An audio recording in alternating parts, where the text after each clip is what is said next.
18 साल की उम्र में मुझे सड़क किनारे एक ऐसी छोटी गैंगस्टर लड़की मिली थी जिसे कोई अपनाना नहीं चाहता था। मैंने उसे बदलने की बहुत कोशिश की, लेकिन कभी उसके दिल को गर्माहट नहीं दे पाया। फिर एक दिन उसका पहला प्यार वापस आया और तब मुझे समझ आया कि उसके अंदर भी नरमी है, बस वो मेरे लिए नहीं थी। जिस दिन मैंने उसे छोड़ने का फैसला किया उस दिन मैंने झूठ बोला था, मैं अभी जाकर आता हूँ, लेकिन उसके बाद मैं कभी वापस नहीं लौटा। 7 साल बाद फिल्म सेट पर हमारी फिर मुलाकात हुई। अब वह एक मशहूर फिल्म स्टार और नई नई बनी बेस्ट एक्ट्रेस थी। उसने मेरा हाथ पकड़कर पूछा, तुमने कहा था अभी लौट कर आओगे, फिर आखिर गए कहाँ थे? मेरे हाथ पसीने से भीग गए। नई फिल्म क्वीन बाई निंगबिंग मुझसे सिर्फ 5 मीटर पीछे खड़ी थी। अगर मैं पलट जाता तो सीधे उससे आमना सामना हो जाता। Bye madam. अगला सीन आपके एक्स बॉयफ्रेंड से दोबारा मिलने का है। आपको उसमें लगाव और बिछड़ने का दर्द दिखाना है। बाय निंगबिंग हल्का सा हंसी। लगाव? मुझे नहीं लगता ऐसा सही है। जब कोई एक्स बन चुका हो तो फिर क्या लगा? उसकी आवाज आज भी वैसी ही ठंडी और शांत थी। 18 साल की उम्र में भी वह इसी आवाज में कभी प्यार से कभी गुस्से से मुझे शियाओयू कहकर बुलाती थी। पीछे बातचीत चलती रही। असिस्टेंट डायरेक्टर क्या बोल रहा था वो मुझे सुनाई नहीं दिया, लेकिन बाय निंगबिंग की ठंडी आवाज साफ मेरे कानों में पड़ी। मैं तो अपने एक्स को कब का भूल चुकी हूँ। मुझे पुरानी चीजों को दोबारा अपनाने का शौक नहीं है और मैं वही पुरानी चीज था। मैंने भी तय कर लिया कि मैं अपनी पहचान उससे छुपा कर ही रखूंगा। शूट खत्म होने के बाद सब लोग अलग होने लगे। मैं भी यही सोच रहा था कि तभी एक सहकर्मी जोर से चिल्लाया, शियाओयू, प्रॉप्स मिल गए क्या? अचानक पीछे पूरी तरह सन्नाटा छा गया। मैंने जल्दी से सामान उठाया और वहां से भाग गया। बाय निंगबिंग मेरे पीछे नहीं आई। शायद उसने सुना ही नहीं, या शायद सुना भी हो, लेकिन उसे कोई फर्क नहीं पड़ा। सेट सजाते समय मैंने अपने साथी से कहा, अगली बार मुझे शियाओयू मत बुलाना, शियाओ फांग बुलाना। क्यों?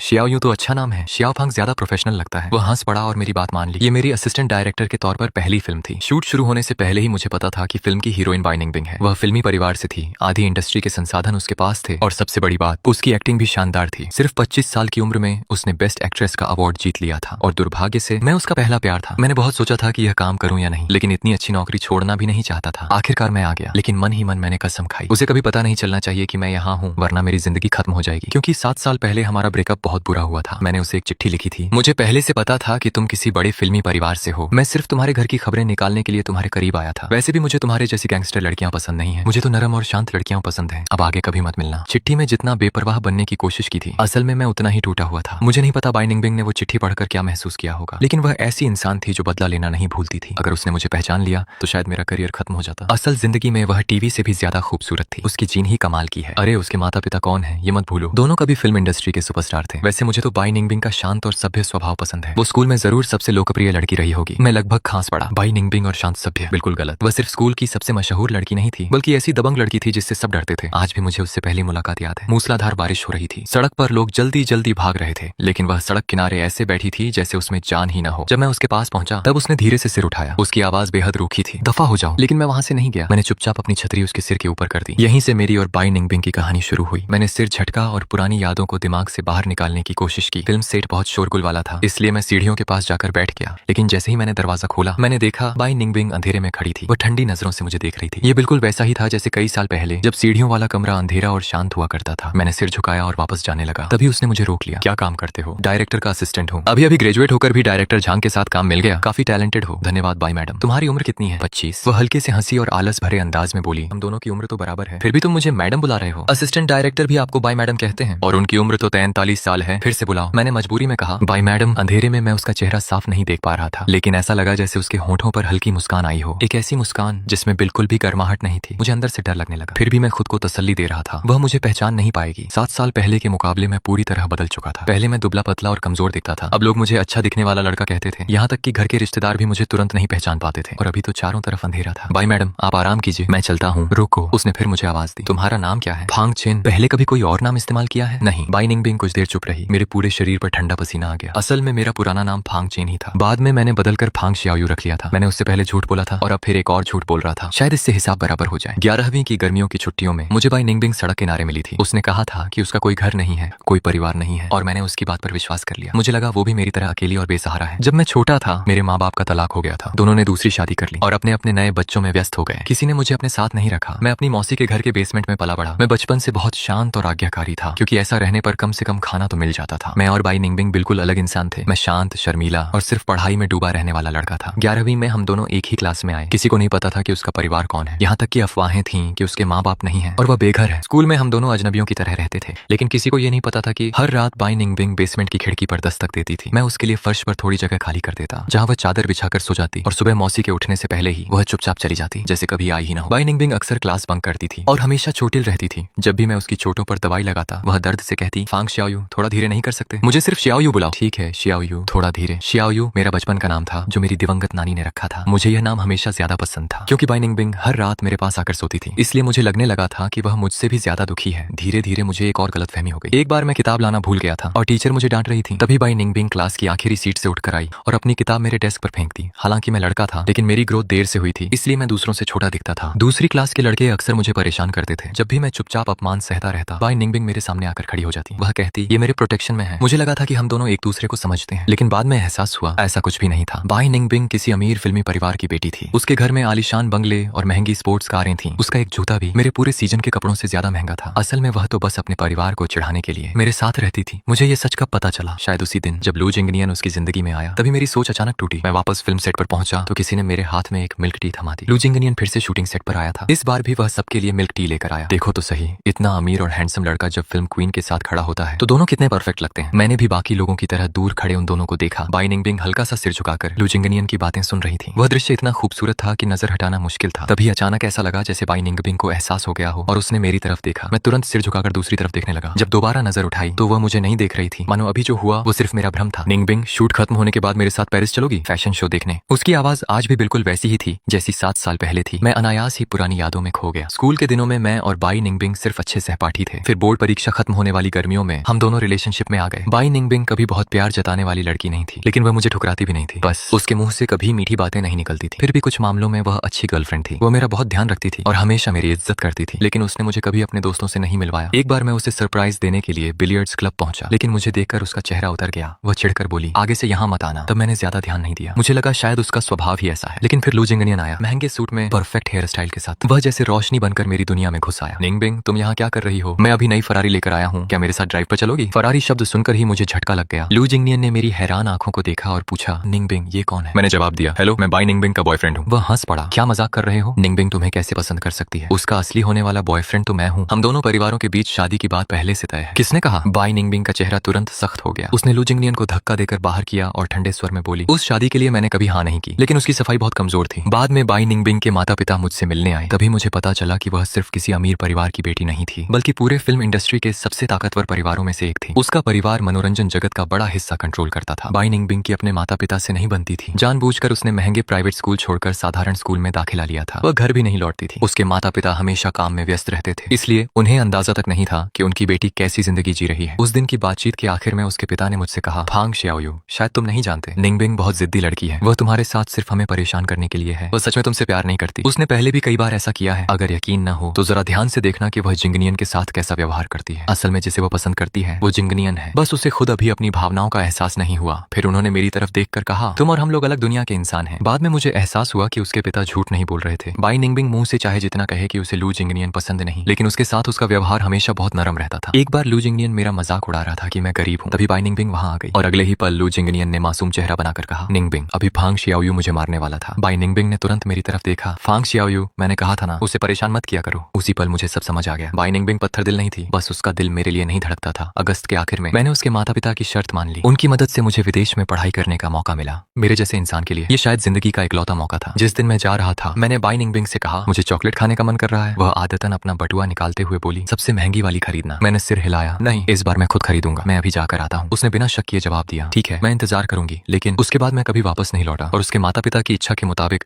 मैंने पीछे एक बेहद बेरहम ब्रेकअप लेटर छोड़ दिया। उस खत ने बाई निंगबिंग की सारी उम्मीदें पूरी तरह तोड़ दी। सिर्फ 3 महीने तक चली हमारी पहली मोहब्बत पतझड़ के आते आते चुपचाप खत्म हो गई। उसके बाद मैंने अपना नाम बदल लिया और स्कूल के सभी लोगों से संपर्क तोड़ दिया। पहले मेरी मौजूदगी ही बहुत मामूली थी। स्कूल में लोग मुझे अक्सर तंग करते थे, लेकिन विदेश जाकर पढ़ाई करने का जो मौका मिला था मैंने उसे बहुत संभाल कर इस्तेमाल किया। मैंने जिम जाना शुरू किया, अपने पहनावे और लुक पर ध्यान देना शुरू किया। धीरे धीरे मेरा नाम भी बदल गया और चेहरा भी। ऊपर से बाई निंगबिंग के माता पिता ने जानबूझकर मेरी जानकारी छिपा दी, इसलिए वह मुझे कभी ढूंढ ही नहीं पाई। उसकी नजरों में मैं शायद मर चुका था, लेकिन उसकी खबरें मुझे हमेशा मिलती रही। मेरे जाने के बाद उसने 1 साल दोबारा पढ़ाई की, फिर फिल्म अकादमी में दाखिला लिया। उसके बाद उसने मनोरंजन जगत में कदम रखा और उसकी जिंदगी लगातार ऊंचाइयों पर पहुंचती चली गई। कैमरे के सामने वह बेहद नरम, शालीन और आकर्षक दिखती थी। उसकी मुस्कान लाखों फैंस का दिल जीत लेती थी। उसे देखकर कोई सोच भी नहीं सकता था कि स्कूल के दिनों में वह कैसी लड़की थी। शायद लोग सच में बदल जाते हैं और मैं भी बदल चुका था। उस दिन का काम खत्म होते होते मेरा पूरा शरीर थकान से टूट चुका था, लेकिन बाकी स्टाफ अब भी बहुत उत्साहित था। ओह माय गॉड, ये फोटो तो कमाल की है। क्या हुआ? बाई निंगबिंग की नई शूटिंग फोटो ट्रेंड कर रही है। मैंने भी झुककर मोबाइल स्क्रीन देखी। एक तस्वीर इंटरनेट पर तेजी से वायरल हो रही थी। उस सीन में बाई निंगबिंग अपनी पुरानी मोहब्बत से अचानक मिलती है। तस्वीर में उसकी आंखों का भाव इतना असली लग रहा था कि लोग दीवाने हो गए थे। उसने सच में किरदार को जिंदा कर दिया। फोटो में बाई निंगबिंग बेहद शांत और गरिमामयी दिखाई दे रही थी, लेकिन उसकी आंखों के अंदर मानो लाल आग जल रही हो, बेकाबू पागलपन से भरी हुई आग। दाग। लेकिन जिसने मुझे सबसे ज्यादा डरा दिया वो था फोटो का किनारा। जिस दिशा में उसकी नजरें थीं वहाँ धुंधला सा मेरा बैकग्राउंड दिखाई दे रहा था। अगले दिन शूटिंग फिर शुरू हुई, लेकिन हीरो के साथ अचानक हादसा हो गया और उसे अस्पताल जाना पड़ा। ये फिल्म का बहुत महत्वपूर्ण सीन था। कोई भी शूटिंग रोकना नहीं चाहता था। डायरेक्टर बहुत परेशान था। आखिर में फैसला हुआ कि फिलहाल किसी बॉडी डबल से शूट कर लिया जाए ताकि बाई निंगबिंग वाले शॉट पूरे हो सके। लेकिन बॉडी डबल खुद बाई निंगबिंग को चुनना था। मैं भी सबसे पीछे खड़ा था और तभी उसकी नजर सीधे मुझ पर आकर रुकी। उसी को लो, मैं अंदर से घबरा गया, लेकिन डायरेक्टर ने बिना कुछ पूछे तुरंत हामी भर दी। जल्दी जाओ और हीरो के कपड़े पहन लो। मुझे सिर्फ पीछे से दिखना था। फिर भी मेकअप आर्टिस्ट ने पूरा मेकअप किया ताकि कैमरे में फर्क न दिखे। जब मैं बाई निंगबिंग के सामने जाकर खड़ा हुआ तो वह कुछ सेकंड के लिए खोसी गई। फिर उसने पूछा, तुम बहुत नर्वस हो क्या? मैंने पहले कभी एक्टिंग नहीं की। तुम्हें एक्टिंग करने की जरूरत नहीं है, बस मेरी बातें सुनना। थोड़ी देर रुक कर वह फिर बोली, आराम से रहो, अगर तुम ज्यादा टेंशन लोगे तो शरीर अकड़ जाएगा और कैमरे में सब नकली लगेगा। ठीक है, जरूरत पड़े तो गहरी सांस ले लेना। धन्यवाद बाई मैडम, जब कैमरा मेरी तरफ होगा तब बस मेरी डायलॉग सुनते रहना। वह कुछ पल चुप रही, फिर धीरे से बोली, और मैंने उसकी तरफ देखा। और क्या? उसकी आंखें अचानक बहुत गहरी हो गईं। फिर उसने धीरे धीरे कहा, मेरी चॉकलेट कहाँ है? मेरे पूरे शरीर में झटका सा लगा। उसने एक एक शब्द साफ बोलते हुए कहा, शियावियो, 7 साल हो गए, अब तक तो चॉकलेट खरीद ली होगी, है ना? उसी पल मुझे समझ आ गया, बाई निंगबिंग शायद बहुत पहले ही मुझे पहचान चुकी थी। और संयोग से ये वही सीन था जहाँ फिल्म की नायिका कई साल बाद अपने पुराने प्रेमी से मिलकर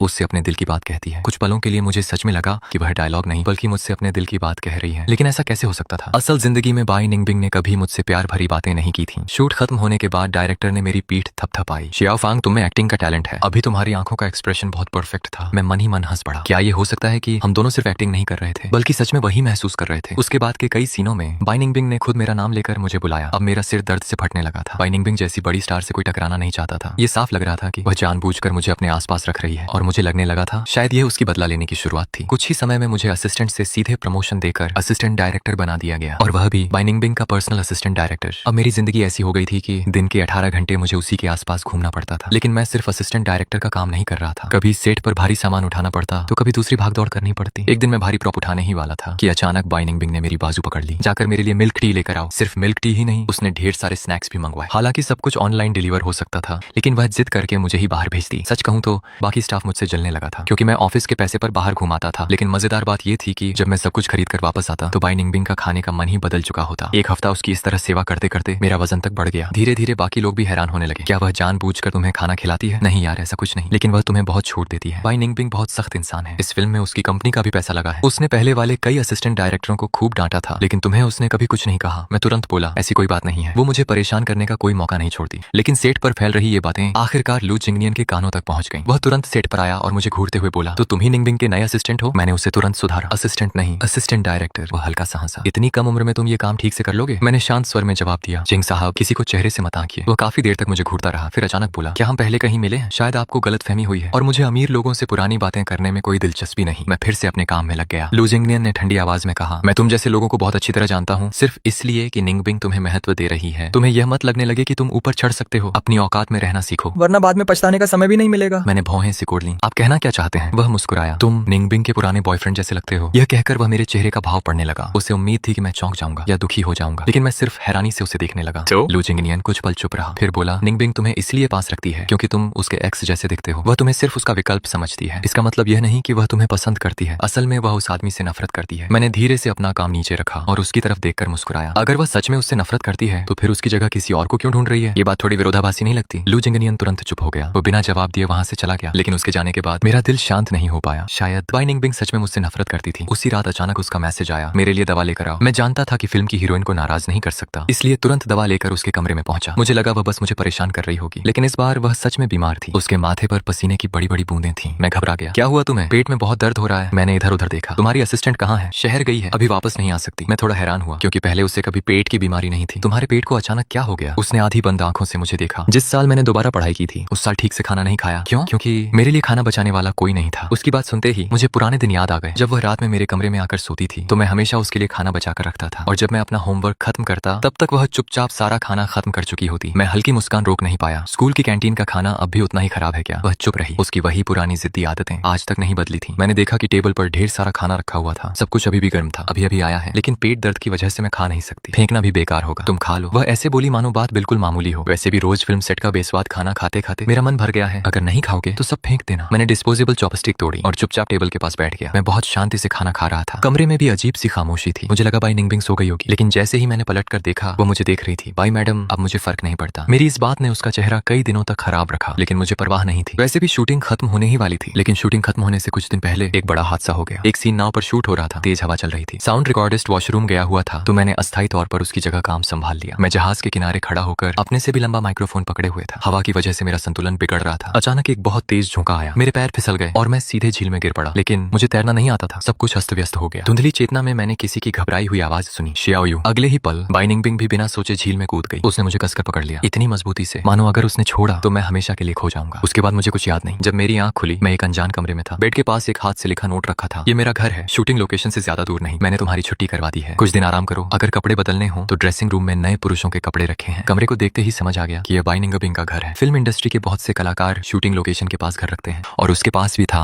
मैंने पहले गॉसिप में पढ़ा था कि वह ज्यादातर समय यहीं रहती है। घर बहुत साफ सुथरा था। मैं कपड़े बदलने के लिए ड्रेसिंग रूम में गया, लेकिन अंदर जाते ही मेरी नजर सबसे पहले एक काली छतरी पर पड़ी। वही पुरानी छतरी जो मैंने कई साल पहले बारिश वाले दिन बाई निंगबिंग को दी थी। छतरी अब काफी पुरानी हो चुकी थी, उसकी क्वालिटी भी खास नहीं थी, फिर भी उसे ड्रेसिंग रूम के बिल्कुल बीच में बहुत संभाल कर रखा गया था। उसे देखते ही मुझे वो तूफानी बारिश वाला दिन याद आ गया। मैं उसी छतरी से उसे बारिश से बचा रहा था और वह लगातार मुझे भगाने की कोशिश कर रही थी। लेकिन पता नहीं उस दिन मुझ में इतनी हिम्मत कहां से आई थी। मैंने उसकी बाह पकड़कर उसके जख्म देखने शुरू कर दिए थे। वह गुस्से में कुछ बुरा बोलना चाहती थी, लेकिन खुद को रोक लिया था। असल में बाई निंगबिंग बाहर से जितनी सख्त दिखती थी, अंदर से उतनी ही मासूम थी। मैंने हल्के से कहा, कोई बात नहीं, वैसे भी पहले भी तो देख चुकी हो। जैसे ही ये शब्द मेरे मुंह से निकले मुझे तुरंत एहसास हुआ कि मैंने गलत बोल दिया और सच में बाई निंगबिंग के होंठ कस गए। उसका चेहरा यहाँ तक कि गर्दन तक लाल हो गई। मैंने तुरंत बात बदल दी, आज तुम्हारी शूटिंग नहीं है क्या? आज का काम खत्म हो गया, मैं तुम्हारे लिए दलिया बनाती हूँ, फिर तुम दवा खाकर आराम करना। पानी में गिरने की वजह से तुम्हें हल्का बुखार भी है। कुछ देर बाद जब वह दलिया लेकर वापस आई तो उसके शरीर पर एप्रन बंधा हुआ था। मैं उसे कुछ सेकंड ज्यादा देर तक देखता रह गया। तुम एप्रन में बहुत नरम और घरेलू लग रही हो। वह तुरंत पलटी, क्या कहा तुमने? मैं तुरंत संभल गया। मैंने कहा, धन्यवाद। उसकी आंखें हल्की चमक उठी, लेकिन आवाज फिर भी पहले जैसी सख्त थी। सारा खाना खत्म करना, कुछ भी बर्बाद नहीं होना चाहिए, और अगर कुछ और खाना हो तो मैं मजबूरी में बना भी सकती हूँ। मैं मुस्कुराया, इतनी मेहनत मत करो, तुम अपना काम देखो। वह धीरे से बोली, कल सुबह मेरी कोई शूटिंग नहीं है, आज रात मैं सेट पर वापस नहीं जाऊंगी। वैसे भी मेरे पास सब्जियां तैयार करने का समय है। फिर उसने मेरी तरफ देखकर कहा, आज रात तुम यहीं सोओगे, मैं साइड वाले कमरे में चली जाऊंगी, वहाँ अतिरिक्त बिस्तर नहीं है। तुम बीमार हो इसलिए बेवजह इधर उधर मत घूमो। उसने फर्श की तरफ इशारा किया। पुराने दिनों की तरह मैं नीचे सो जाऊंगी। उस रात मेरा बुखार फिर बढ़ गया और बाई निंगबिंग लगभग पूरी रात नहीं सोई। वह थोड़ी थोड़ी देर में उठकर मेरे माथे पर रखी तौलियां बदलती रही। बुखार में इंसान को अक्सर अजीब भ्रम होने लगते हैं। धुंधली चेतना में मुझे लगा जैसे मैं फिर उसी पुराने बेसमेंट में लौट आया हूँ। बाई निंगबिंग हमेशा की तरह फर्श पर सो रही थी और मुझसे कई फीट दूर लेटी थी, मानो जानबूझकर दूरी बना रही हो। हमारे बीच एक छोटी मेज थी, मैं सिर्फ उसकी पतली पीठ देख पा रहा था। मुझे एक पुरानी घटना याद आ गई। एक बार बाई निंगबिंग खुद बीमार थी, लेकिन उसने किसी को बताया नहीं। आधी रात को मुझे कुछ अजीब लगा तो मैं उठ गया। उसका माथा बहुत गर्म था। मैं जल्दी से दवा लाया और बार बार उसके चेहरे को ठंडे पानी से पोंछता रहा। तभी उसने अचानक मेरा हाथ पकड़ लिया। उसने बहुत देर तक मेरा हाथ नहीं छोड़ा, मानो डर हो कि मैं कहीं चला ना जाऊं। जब वह गहरी नींद में सो गई तभी उसकी पकड़ ढीली हुई। ग्रेजुएशन से पहले वह हमारी सबसे करीब वाली रात थी। बाकी समय हम दोनों लगभग अजनबियों की तरह रहते थे। स्कूल में एक दूसरे के पास से गुजर जाते, लेकिन रुकते नहीं थे। किसी तरह वो रात गुजर गई। अगली सुबह जब मेरी आंख खुली तो बाई निंगबिंग घर पे नहीं थी। उसे अचानक दोबारा शूटिंग के लिए बुला लिया गया था, लेकिन टेबल पर पहले से बना हुआ खाना रखा था और ठीक बीच में सबसे महंगी चॉकलेट का एक पैकेट रखा था। मैं खाना खा ही रहा था कि तभी दरवाजा खुला। मुझे लगा बाई निंगबिंग वापस आ गई, लेकिन अंदर एक अनजान औरत आई। मैंने उसे पहले देखा हुआ था। वो बाई निंगबिंग की मैनेजर थी और उसकी बहुत करीबी दोस्त भी। वो मुझे देखकर कुछ सेकंड तक चुप रह गई, फिर अजीब नजरों से देखने लगी। मैंने जल्दी से समझाया, मैं सिर्फ फिल्म यूनिट का असिस्टेंट डायरेक्टर हूँ। वो अचानक पूछ बैठी, तुम्हारा नाम क्या है? मैंने हल्का सा मुस्कुराकर कहा, आप मुझे फांग शियाओयू कह सकती हैं। इतना सुनते ही वह लगभग उछल पड़ी। फांग शियाओयू? तो तुम ही वो शियाओयू हो? वह मुझे अविश्वास से घूरने लगी। क्या हुआ? मेरे पूछने पर उसने गहरी सांस ली, फिर धीरे धीरे बोली, तुम्हारे गायब होने के बाद बाई निंगबिंग पागलों की तरह तुम्हें ढूंढती रही, लेकिन जब तुम नहीं मिले तो उसने खुद को पूरी तरह बर्बाद करना शुरू कर दिया। ना ठीक से खाती थी, ना सोती थी, वो पूरी तरह टूट चुकी थी। लेकिन अब अच्छा है, आखिरकार उसने तुम्हें ढूंढ लिया। अब शायद वह सुकून से जी पाएगी। 7 साल उसने खुद को बहुत तकलीफ दी है। मैं चुप हो गया, फिर धीरे से बोला, हमारा रिश्ता सिर्फ 3 महीने चला था, इतना भी याद रखने लायक नहीं था। मैनेजर तुरंत सिर हिलाने लगी। तुम्हें कुछ नहीं पता, बाई निंगबिंग ने स्टार बनने का फैसला भी तुम्हारी वजह से लिया था। मैं हैरान रह गया। वह आगे बोली, अपने माता पिता की वजह से वह बचपन से ही फिल्म इंडस्ट्री से नफरत करती थी। उसके घर वाले चाहते थे कि वह बचपन से ही अभिनेत्री बने, लेकिन उसने हमेशा मना कर दिया। लेकिन तुमसे अलग होने के बाद उसने अचानक कहा कि वह स्टार बनेगी, क्योंकि तुम्हें फिल्में बहुत पसंद थी और उसका कहना था अगर वह सबसे चमकदार जगह पर खड़ी होगी तो शायद तुम उसे देख पाओगे। मैं पूरी तरह स्तब्ध रह गया, क्योंकि मुझे सच में वो रात याद थी। एक रात मुझे नींद नहीं आ रही थी तो मैंने अंधेरे में लेटी बाई निंगबिंग से पूछा, भाई तुम सो गई क्या? नहीं, आज मैंने एक फिल्म देखी, शोशैंक रिडेम्पशन, वो फिल्म बहुत अच्छी थी। बाई निंगबिंग ने बेरुखी से जवाब दिया, मुझे दिलचस्पी नहीं है। मैं धीरे से बोला, लेकिन मैं भविष्य में फिल्में बनाना चाहता हूँ, हालांकि फिल्म बनाना बहुत महंगा होता होगा, अफसोस मेरे पास पैसे नहीं है। बाई निंगबिंग ने तुरंत कहा,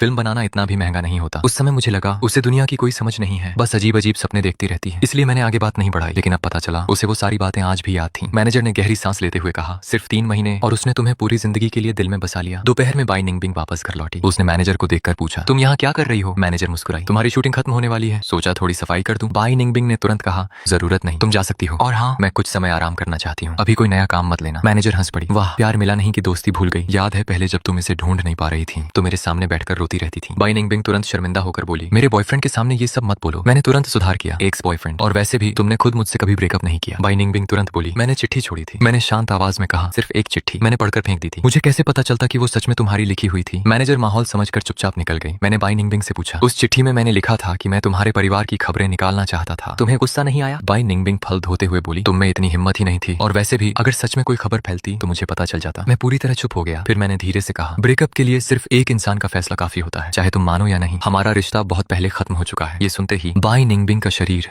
हल्का सा कांप गया। वह पलटकर मेरी तरफ देखने लगी। तो क्या मैं तुम्हें फिर से प्यार कर सकती हूँ? मैंने सिर झुका लिया। कोई फायदा नहीं है। वह धीरे से बोली, क्या तुम मुझसे इसलिए नाराज हो क्योंकि मैंने अपनी असली पहचान तुमसे छिपाई, या इसलिए क्योंकि लू जिंगनियन वाली बात मैं तुम्हें ठीक से समझा नहीं पाई? मैंने लंबी सांस ली। दोनों वजह है और शायद कोई भी वजह नहीं। फिर मैंने उसकी आंखों में देखकर कहा, हम दोनों अलग दुनिया के लोग हैं, अब जबरदस्ती मत करो। कमरे में अचानक गहरी खामोशी छा गई। काफी देर बाद उसकी आंखें लाल हो चुकी थी। वह लगभग रोते हुए बोली, लेकिन मैं जबरदस्ती करना चाहती हूँ। मैंने उसकी बात दिल पर नहीं ली। शूटिंग खत्म होने के बाद मैं अपने पुराने शहर वापस चला गया। मौसी का पुराना घर टूटने वाला था। उन्होंने मुझे बुलाया था ताकि पुराने सामान को समेटने में मदद कर सकूं। हालांकि मौसी हमेशा अपने बच्चों को मुझसे ज्यादा महत्व देती थी, लेकिन उन्होंने मुझे पाला भी था। मैं एहसान फरामोश नहीं बनना चाहता था। घर लौटते समय मैं अपने पुराने हाई स्कूल के पास से गुजरा। स्कूल कुछ साल पहले दोबारा बनाया गया था। अब सब कुछ काफी बदल चुका था। मैं कुछ देर स्कूल के गेट के सामने खड़ा रहा, तभी पीछे से किसी ने आवाज दी, अरे तुम वही हो ना? मैंने पलट कर देखा। सफाई कक्ष से मेरी उम्र की एक महिला बाहर आई। वह मुझे ध्यान से देख रही थी। तुम इसी स्कूल के छात्र थे ना? मुझे याद है, तुम बाई निंगबिंग की क्लास में थे। मैंने सिर हिलाया, जी। लेकिन आप कौन हैं? वह मुस्कुराई, मैं वही लड़की हूँ जिसका कभी बाई निंगबिंग से झगड़ा हुआ था। फिर उसने अचानक पूछा, वैसे आज तुम अकेले क्यों हो? बाई निंगबिंग कहाँ है? वो तो हमेशा तुम्हारे पीछे रहती थी। मैं चौंक गया। मेरे पीछे? वह हंस पड़ी। हाँ, हर दिन रात की क्लास खत्म होने के बाद बाई निंगबिंग चुपचाप तुम्हारे पीछे पीछे चलती थी। तुम्हें सच में पता नहीं था? मैं पूरी तरह स्तब्ध रह गया। वह आगे बोली, जिस दिन मेरा उससे झगड़ा हुआ था, बीच में उसने अचानक कहा कि उसे स्कूल वापस जाना है। मुझे बड़ा अजीब लगा क्योंकि वो लड़की कभी स्कूल की परवाह नहीं करती थी, इसलिए मैं उसके पीछे पीछे चली गई। फिर मैंने देखा वो स्कूल गेट पर खड़ी होकर तुम्हारा इंतजार कर रही थी, और जैसे ही तुम बाहर निकले वो चुपचाप तुम्हारे पीछे चलने लगी। जब तक तुम घर नहीं पहुंच गए वो दूर से तुम्हें देखती रही। उसके बाद ही वो वापस मेरे पास आई। मैं पूरी तरह निशब्द था। लड़की धीरे से मुस्कुराई। बाद में मुझे समझ आया उसे डर था कि कहीं उसके दुश्मन तुम्हें नुकसान न पहुंचा दें, इसलिए वो हमेशा तुम्हारी सुरक्षा करती थी। जब वह लड़की यह बात बता रही थी, उसने सड़क के कोने में खड़े उस पुराने प्लेटनस के पेड़ की ओर इशारा किया। वो हमेशा वहीं खड़ी होकर तुम्हारा इंतजार करती थी। 17 साल की बाई निंगबिंग को काले कपड़े पहनना बहुत पसंद था। रात के अंधेरे में वह इतनी घुल जाती थी कि दूर से उसे पहचानना मुश्किल हो जाता। तेज हवा चली और कुछ पल के लिए मुझे सच में लगा जैसे वह आज भी उसी पेड़ के नीचे खड़ी हो। तभी मौसी का फोन आया। उन्होंने जल्दी घर आने को कहा। जब मैं पहुंचा तो पुराने बेसमेंट का सामान निकाला जा रहा था। मेरा पुराना बिस्तर, मेरी पढ़ाई की मेज, एक एक चीज बाहर लाई जा रही थी। अचानक मौसी ने मुझे आवाज दी, xiaoyu इधर आओ, मुझे यहाँ कुछ मिला है। मैं जल्दी से उनके पास गया। उन्होंने जमीन की ओर इशारा किया। मैं कुछ सेकंड तक चुप रह गया। फर्श पर जगह जगह मेरे नाम को खुरच कर लिखा गया था, बार बार, सैकड़ों बार, फांग xiaoyu। मौसी ने धीरे से कहा, ये उसी लड़की ने लिखा होगा ना? वही, जो अब बड़ी अभिनेत्री बन गई है। मैं हैरान रह गया। आपको कैसे पता? मौसी हल्का सा मुस्कुराई। वो एक बार मुझसे मिलने आई थी। मैं तुरंत पूछ बैठा, क्या आपको याद है? मौसी कुछ देर पुराने दिनों को याद करती रही, फिर बोली, एक बार मुझे यहाँ कुछ मिला था और मैंने तुम्हें बहुत डांटा था, याद है? मुझे तुरंत वो दिन याद आ गया। उस समय मैंने कितनी जिद की थी, चाहे जितना पूछा जाए। मैं सच बताने को तैयार नहीं था। मैं बस यही कहता रहा कि वो सब मैंने खुद किया है। मौसी ने धीरे से कहा, लेकिन मैं जानती थी तुम ऐसे बच्चे नहीं हो। पुरानी यादों को सोचकर उनकी आवाज थोड़ी नरम हो गई। फिर उन्होंने आगे कहा, जिस दिन मैंने तुम्हें डांटा था वो लड़की खिड़की के बाहर खड़ी थी। उसने सब कुछ देख लिया था। बाद में वो अकेले मेरे पास आई और मेरे सामने घुटनों के बल बैठ गई। मैंने अनजाने में अपनी उंगलियां कस ली। सांसें भी धीमी पड़ गईं। मौसी धीरे से बोली, वो बार बार मुझसे माफी मांग रही थी, मुझसे विनती कर रही थी कि मैं तुम्हें डांटू नहीं। मुझे डर था कि कहीं वो तुम्हें बिगाड़ न दे, इसलिए मैंने उसे दोबारा यहाँ आने से मना कर दिया। तभी मुझे सच समझ आया। 11वीं खत्म होने के बाद बाई निंगबिंग अचानक हमारे घर आना बंद कर चुकी थी। उसने मुझसे कहा था मुझे रहने की दूसरी जगह मिल गई है, लेकिन असल वजह कुछ और थी। वो सिर्फ मुझे मुश्किल में नहीं डालना चाहती थी। मैं नीचे झुका और फर्श पर बने उन घिसे हुए निशानों को देखने लगा। उन निशानों से साफ पता चलता था कि उसने यहाँ कई रातें जाग कर बिताई थी। बाई निंगबिंग हमेशा चुप रहती थी, लेकिन शायद मन ही मन मुझे हजारों बार पुकारती रही। घर टूटने से एक दिन पहले मैं एक बार फिर स्कूल से पैदल मौसी के घर की तरफ चला। वही पुरानी सड़क, दोनों तरफ घने पेड़, सब कुछ वैसा ही था। चलते चलते जब मैं उस छोटे बेसमेंट की खिड़की तक पहुंचा तो अचानक दिल जोर से धड़क उठा। जिस औरत ने सबसे पहले हाथ बढ़ाकर मुझे छूने की कोशिश की, मैंने तुरंत उसकी कलाई पकड़कर जोर से मोड़ दी। दर्द से वह जोर से चीख उठी। मैंने ठंडी आवाज में कहा, मैं औरतों पर हाथ नहीं उठाता। तभी पीछे से तेज कदमों की आवाज आई। मुड़कर देखा, वह बाई निंगबिंग थी। उसके चेहरे पर गुस्सा साफ दिखाई दे रहा था। उसने बिना झिझक उन लड़कियों की तरफ कदम बढ़ाए और बोली, वो नहीं मारेगा लेकिन मैं मार सकती हूँ। उस पल ऐसा लगा जैसे उसकी सारी नकली मुस्कान और स्टार वाली छवि टूट गई हो और मेरे सामने वही पुरानी जिद्दी लड़की वापस आ गई हो जिसे मैं सालों पहले जानता था। उसकी आंखों में वही खतरनाक चमक थी जैसे अकेले 4 लोगों से भी लड़ सकती हो। लेकिन मैं जानता था कि अब उसकी पहचान अलग है। वह कोई आम लड़की नहीं रही थी, इसलिए मैंने तुरंत उसका हाथ पकड़ लिया। बाई निंगबिंग, तुम गुस्सा मत करो। मेरी बात सुनते ही वह अचानक शांत पड़ गई। उसका चेहरा नरम हो गया, जैसे भीतर का सारा तूफान एक पल में खत्म हो गया हो। मैंने धीरे से कहा, चलो यहाँ से भागते हैं। उसने बिना कुछ बोले मेरा हाथ कस कर पकड़ लिया। अगले ही पल हम दोनों सड़क पर दौड़ रहे थे। भीड़, गाड़ियां, शोर सब पीछे छूटता जा रहा था। सिर्फ हमारी तेज धड़कनों की आवाज सुनाई दे रही थी। ऐसा लग रहा था जैसे समय फिर से 7 साल पीछे लौट आया हो। हम भागते भागते आखिर मेरी मौसी के पुराने घर के बेसमेंट तक पहुंच गए। वहां अब कुछ भी नहीं बचा था। कमरे से सारा सामान हट चुका था,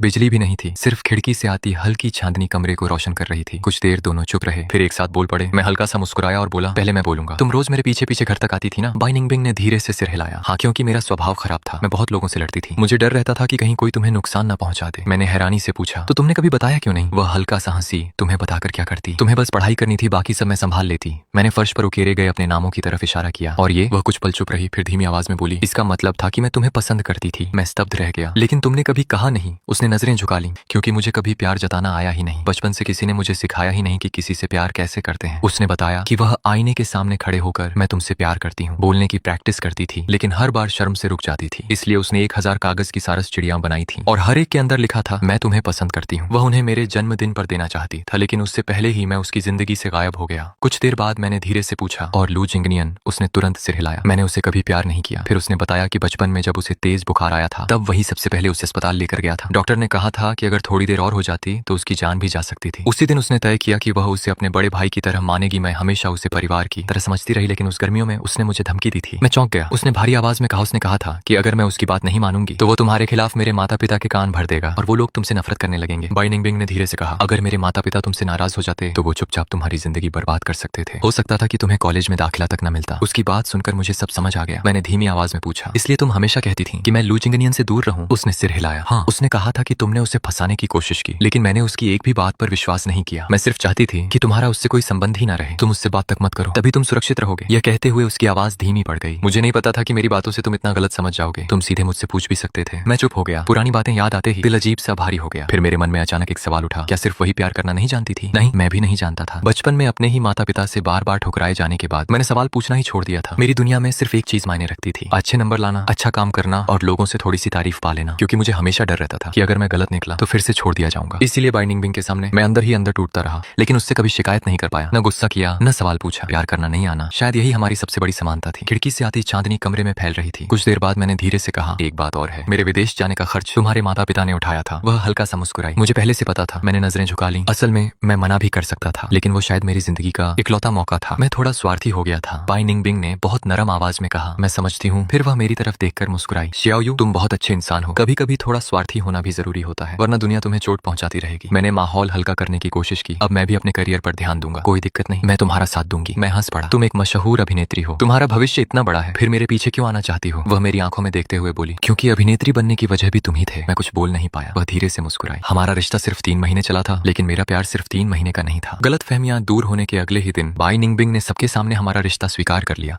उसने सोशल मीडिया पर पोस्ट डालकर मुझे टैग भी किया। पोस्ट की एक लाइन इंटरनेट पर छा गई, 3 महीने के बदले पूरी जिंदगी। पूरा इंटरनेट हिल गया। हर जगह सिर्फ हमारी चर्चा हो रही थी। मुझे डर था कि उसके माता पिता फिर से बीच में आएंगे, लेकिन इस बार मैं गलत था। अब बाई निंगबिंग 25 साल की थी। वह अब किसी के कंट्रोल में नहीं आने वाली थी। शायद 7 साल पहले भी उसे रोका नहीं जा सकता था। इसलिए उन्होंने मुझे कमजोर कड़ी समझा था। और सच कहूं तो मैं हार किसी और से नहीं, अपने ही आत्मविश्वास की कमी से गया था। लेकिन इस खबर के बाद एक और इंसान इंटरनेट पर छा गया, लू जिंगनियन। उसी दिन वह गुस्से में मेरे पास आया। अब समझ आया, तुम वही फांग शियाओयू हो। मैंने शांत होकर कहा, हाँ तो? वह दांत भींचकर बोला, तुरंत बिंगबिंग से अलग हो जाओ। उससे शादी तो मेरी होनी थी। मैं कुछ कहने ही वाला था कि अचानक पीछे से एक ठंडी आवाज आई, मेरी शादी किससे होनी थी? हम दोनों ने पीछे मुड़कर देखा। बाई निंगबिंग वहीं खड़ी थी। लू जिंगनियन अभी भी गुस्से में था। तुमने इंटरनेट की बातें नहीं देखी? सब लोग उसे तुम्हारे पैसे पर जीने वाला कह रहे हैं। लोग बोल रहे हैं कि इसने हमारे रिश्ते के बीच आकर सब खराब किया। अगर इसे अपनी नौकरी प्यारी है तो इसे तुरंत तुमसे दूर हो जाना चाहिए। बाई निंगबिंग का चेहरा अचानक ठंडा पड़ गया। उसने सीधा पूछा, हम दोनों का रिश्ता कब था? मुझे तो याद नहीं। लू जिंगनियन कुछ बोल नहीं पाया। वह आगे बढ़ी और सख्त आवाज में बोली, लू जिंगनियन, तमीज से बात करो। तुमने कहा था कि तुम मुझे अपना परिवार मानते हो, फिर आज मुझ पर ही गुस्सा क्यों निकाल रहे हो? मैंने तुम्हारे लिए हमेशा अपनी तरफ से सब किया, लेकिन इसका मतलब ये नहीं कि तुम मेरी जिंदगी तय करोगे। उसने साफ शब्दों में कहा, दोस्ती का मतलब दोस्ती होता है। अगर तुम उससे आगे कुछ चाहोगे तो फिर दोस्त भी नहीं रह पाएंगे। लू जिंगनियन का चेहरा गुस्से से लाल हो गया। बाई निंगबिंग, तुम इस लड़के के प्यार में पूरी तरह पागल हो चुकी हो। वह गुस्से में बोला, ठीक है, मैं प्रेस कॉन्फ्रेंस करूंगा, सबको सच बताऊंगा। इसकी गरीब लड़के वाली पहचान कभी नहीं बदलेगी। बाई निंगबिंग ने बिना डरे जवाब दिया, सबसे पहले तुम्हारे और मेरे बीच कोई कानूनी रिश्ता कभी था ही नहीं। बचपन में बड़े लोगों ने मजाक में जो कहा था उसे मैं कई बार सार्वजनिक रूप से नकार चुकी हूँ। बाई निंगबिंग ने आंखें सिकोड़ते हुए कहा, और दूसरी बात, अगर तुमने प्रेस कॉन्फ्रेंस की तो फिर मुझे भी सख्त कदम उठाने से मत रोकना। लू जिंगनियन गुस्से में बोला, लेकिन वो गरीब लड़का तुम्हारे लायक ही नहीं है। ये सुनकर बाई निंगबिंग ने उसे दया भरी नजरों से देखा और बोली, तुम्हारे मुंह से हर वक्त बस गरीब शब्द ही निकलता है। लू जिंगनियन, क्या तुमने कभी सच में किसी से प्यार किया भी है? बिल्कुल, मैं तुमसे प्यार करता हूँ। नहीं, बाई निंगबिंग ने उसकी बात काट दी। तुम मुझसे प्यार नहीं करते। अगर मैं बाई परिवार की बेटी ना होती, अगर मेरे माता पिता मशहूर स्टार ना होते, अगर मैं सिर्फ सड़क पर घूमने वाली एक बिगड़ी हुई लड़की होती, तब भी क्या तुम मुझसे प्यार करते? लू जिंगनियन एकदम चुप हो गया। शायद उसने कभी इस सवाल के बारे में सोचा ही नहीं था। बाई निंगबिंग आगे बोली, अगर किसी बरसात वाले दिन तुम मुझे सड़क किनारे अकेले बैठे देखते तो क्या मेरे लिए छाता पकड़ते? नहीं, तुम शायद मुझे